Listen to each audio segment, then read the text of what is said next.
नमस्कार, मैं हूं अमीश देवगन और आज मेरे साथ मौजूद हैं योग गुरु, आयुर्वेद के गुरु और अब बिजनेस के भी गुरु, यानी बाबा रामदेव।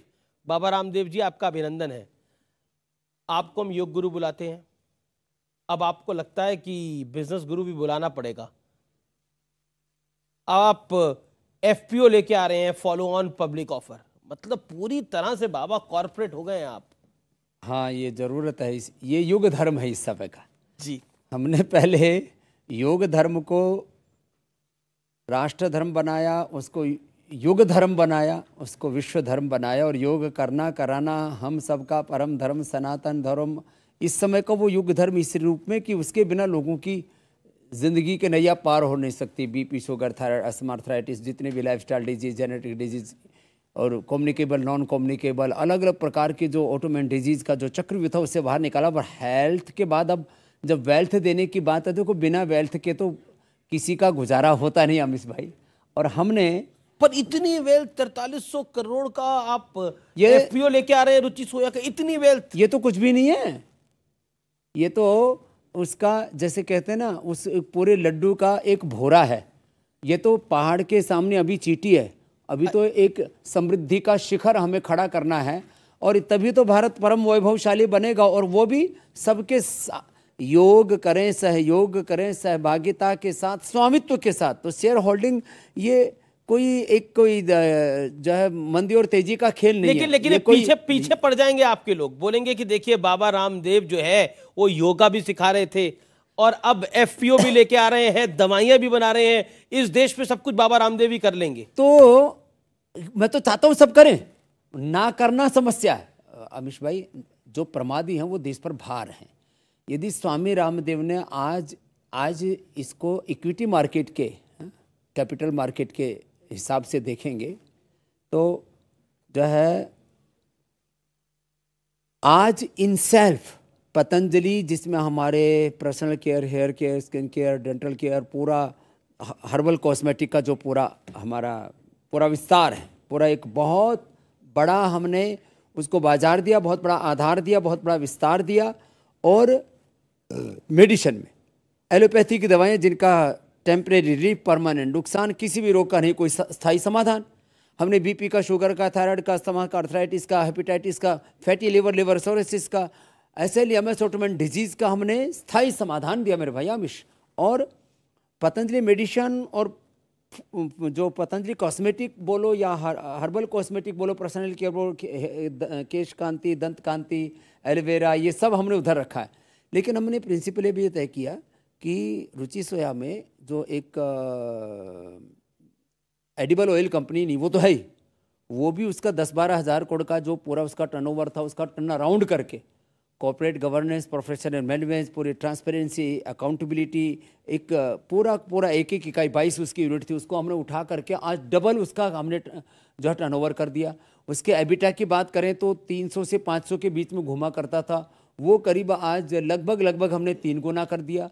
तो और अब वो शायद 4 गुने की तरफ आगे बढ़ रहा है। अच्छा, बड़े आप आंकड़े कुछ दे रहे हैं, मैं आपसे एक सवाल पूछना। नहीं, आंकड़ा कुछ नहीं है, जो हकीकत मैं आपको ये बताना चाह रहा था कि जो एक एडिबल कंपनी थी उसके अंदर अब पतंजलि का पूरा फूड पोलियो ट्रांसफर होगा। जी। तो फूड की दुनिया की सबसे बड़ी कंपनी होगी। उसके अंदर हमने न्यूट्रास्यूटिकल स्टार्ट कर दिया, vitamin D, B12, calcium, iron, omega multivitamin और पूरा कोलेजन प्लास और सारे प्रोटीन पाउडर्स जो केमिकल एनिमल बेस्ड जो सिंथेटिक खा रहे थे, उसकी जगह हमने एक सही चीज़ दे दी लोगों को। तो पतंजलि न्यूट्रास्यूटिकल्स कितना बड़ा 50,000 करोड़ का कारोबार है, बाजार है, उसमें भारत की भागीदारी बहुत कम थी, सारी एमएनसीज घुसी हुई थी, उनका एकाधिकार हमने खत्म कर दिया। अब मेरे भाई आमिश जी, 50,000 करोड़ का बाजार ही आने वाले 5 सालों में 1 लाख करोड़ से ज़्यादा का होगा। उसमें यदि 5-10% से कम से मार्केट शेयर तो हमारा किसी भी फील्ड में है नहीं। हम तो वैसे भी नंबर 1 रहना पसंद करते हैं, 2 दर्जे का, 2nd दर्जे का हमें रहना पसंद नहीं है। फिर इसमें पाम प्लांटेशन लाखों एकड़ का होने वाला है, 1.5 लाख करोड़ रुपए का करीब हम इंडोनेशिया, मलेशिया से पाम ऑयल खरीदते हैं, वो नहीं खरीदना पड़ेगा। तो 4 तरह का पोर्टफोलियो जिस कंपनी के अंदर है, उसका आप मार्केट कैप बोलो कितना बड़ा होगा। अब लोगों के पेट में दर्द हो तो होने दो। अच्छा, लोगों को कपाल भाती करवा देंगे। अच्छा, उनको कपाल भारती करा देंगे, लेकिन कपाल भारती कराते कराते आपने कंपनी भी खरीद ली, इतना बड़ा ब्रांड बना लिया। किसके लिए? देश के लिए। सब कहते हैं आपने अपने लिए कराई। अच्छा देखो, कहने वाले तो कुछ भी कहें। अब जो एक है हमारे देश में ठलवे, ठलवे उनको कहते हलवे, हैं। ये नया शब्द है। ठलवे उनको कहते हैं जिनको कुछ करना नहीं और जो कुछ करे तो उसको कोसना। तो भाई मैं सुबह 4 बजे से लेकर के 5 बजे से तो असर चैनल पर आना शुरू हो जाता हूँ। उसके बाद एक देश का एक प्रसिद्ध न्यूज़ चैनल, उस पर डेली 8 बजे आता हूँ। फिर मेरा करीब जो है अलग अलग कुछ कुल जो मेरा शेड्यूल है वो करीब करीब जो है वो 9:30-10 बज जाते हैं। 4 बजे से लेकर मैं 10 बजे तक योग करता हूँ। क्या दिन भर योग करता रहूँ, दिन भर कपालभाति अनुलोम विलोम करता हूँ। तो सुबह सुबह कर लिया, रोगियों से भी मिल लिया, 2 घंटा में दिन में ओपीडी करता हूँ। जो असाध्य रोगी होते हैं जिनकी पूरी दुनिया में कहीं इलाज नहीं, उनका इलाज करता हूँ। तो फिर मैं 10 बजे से लेकर रात को 10 बजे तक सेवा करता हूँ, इस देश को समृद्ध बनाता हूँ। पहले सबको स्वास्थ्य दिया, अब समृद्धि दे रहा हूँ। शेयर मार्केट में भी मलाई काट रहे थे कुछ चंद लोग, हमने कहा 5-7 करोड़ लोग इसी में बैठ करके वही माल लूट रहे हैं। 2 रुपए का 10 रुपए का शेयर खरीदा था किसी कंपनी का, आज वो 2-2 हज़ार 10-10 हज़ार का हो रखा। उनकी आज जो शेयर मार्केट में देखो जो गलतियां करते हैं, जो खेलते हैं, ये तो उनको नहीं, छोड़ आप दो। स्टॉक मार्केट को भी शीर्ष आसन कराने गए हैं। वहां भी आसन कराएंगे जोरदार। हमने जो है एक बीमार कंपनी को तो सिंहासन पे बैठा दिया और बहुतों का शीर्षासन तो होगा ही। एमएनसीज का तो बहुतों का करा दिया, खाली एक कंपनी हमसे आगे बची है। ग्रुप टर्नओवर देखोगे तो इस बार रुचि सोया और पतंजलि मिला के हम 35,000 करोड़ से ऊपर होंगे।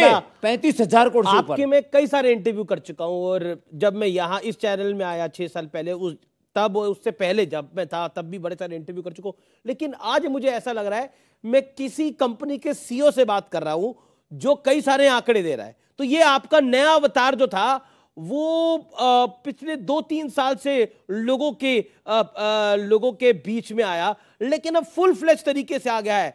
आप स्टॉक मार्केट की भी बात कर रहे हैं। आज जो है एफपीओ ओपन हो गया, 28 तारीख तक क्लोज हो जाएगा, लिस्टिंग हो जाएगी 4-5 तारीख तक।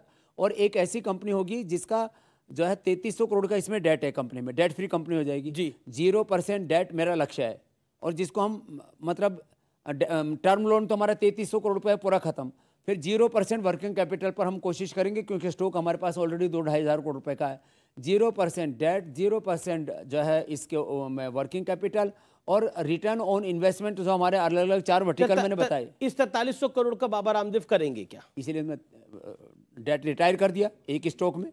जो बाकी बचेगा उसको कुछ को वर्किंग कैपिटल में यूज करेंगे, कुछ को पाम प्लांटेशन में यूज करेंगे। लोगों का भला कैसे होगा? बाबा को ना बीबी ना बच्चे की कहाँ लेकर के जाएंगे हम हमारा उद्देश्य है इन्वेस्टर्स का भला करना, जी जी, कंज्यूमर्स का भला करना, अच्छे प्रोडक्ट देना और राष्ट्र का भला करना। और फिर भी जो हमारे पास अर्थ बच जाएगा उसको आविश भाई परमार्थ में लगाना। इसके अलावा कोई मकसद ही नहीं है। वो होगा एक फिल्म पर। फिल्म? जी, एक कश्मीर फाइल फिल्म बनी। वो ठीक है, मैंने कहा मैं तो कभी फिल्म देखता नहीं। एक कश्मीर फाइल फिल्म बनी है जिसमें हिंदुओं का दर्द दिखाया गया है। कश्मीरी हिंदुओं को मारा गया था, 32 साल पुराना दर्द दिखाया गया है। लेकिन एक ब्रिगेड को, जिस ब्रिगेड को आप भी बहुत चुभते हैं, ये फिल्म बड़ी चुभ रही है। तो पहले एफपीओ वाले मैटर को क्लोज करते हैं कि उसमें 28 तारीख तक ही ओपन है। और मैं चाहता हूं कि इसमें ज़्यादा से ज़्यादा लोग भागीदार बने, जिससे कि हम एक पार्टनरशिप के साथ इसको लेकर के आगे बढ़ें। और कोई मकसद नहीं है, मकसद है साझेदार बनाना चाहते हैं, साझेदार बनाना और देश बनाना।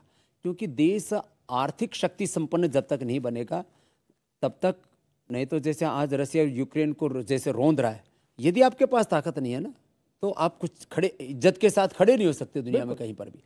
अब आपने कश्मीर फाइल्स की बात की, ये बहुत ही दुर्भाग्यपूर्ण, बर्बरतापूर्ण, एक बहुत बेरहमी के साथ, नाइंसाफ़ी के साथ, अलोकतांत्रिक तरीके से, एक मजहबी तौर पर लोगों में उन्माद पैदा करके जिस तरह से कश्मीरी पंडितों के साथ बर्बरता की, जो एक घनघोर पाप हुआ, वो सामने इस पिक्चर के माध्यम से लाया गया है। एक डॉक्यूमेंट्री बोलो, उसके माध्यम से लाया गया। और ये एक हकीकत है, इसको कोई नकार नहीं सकता। पॉलिटिकल विश्लेषण भी बहुत अच्छा कर लेते हैं। ये जो बीजेपी की जीत हुई, चलिए ये तो हम सबको पता है कि क्या इसके पीछे कारण रहे, लेकिन कांग्रेस की हार क्यों हुई? और सिर्फ बीजेपी से नहीं हार रही कांग्रेस, अब तो एक नई पार्टी आम आदमी पार्टी से भी हार रही है। दरअसल जहाँ जहाँ कांग्रेस बहुत कमजोर हो जाएगी वहाँ आम आदमी पार्टी का उदय होगा। ये कांग्रेस का कहो नया अवतार है या राजनीति का नया अवतार होगा। जहाँ जहाँ कांग्रेस कमजोर होगी वहाँ वहाँ आम आदमी पार्टी खड़ी होगी। और मैं तो ये मानता हूँ कि राजनीति में पक्ष विपक्ष रहने चाहिए, लेकिन जो सत्ता में लोग रहते हैं उनको संवैधानिक मूल्यों का, मानवीय मूल्यों का, नैतिक मूल्यों का पालन करना चाहिए और देश को कम से कम आने वाले 25, 50, 100 वर्षों की योजनाओं के साथ आगे बढ़ाना चाहिए। ये देश कोई स्वामी रामदेव ने या किसी राजनीतिक पार्टी ने या किसी एमएलए, एमपी, सीएम, पीएम ने नहीं बनाया। ये देश करोड़ों लोगों के तब से बना है। देश की अस्मिता के ऊपर कोई आंच नहीं आनी चाहिए, चाहे शासन जिसका हो। जी, चाहे शासन जिसका हो। बहुत बहुत शुक्रिया बाबा रामदेव, आपका हमारे साथ जुड़ने के लिए, अपनी बातों को रखने के लिए।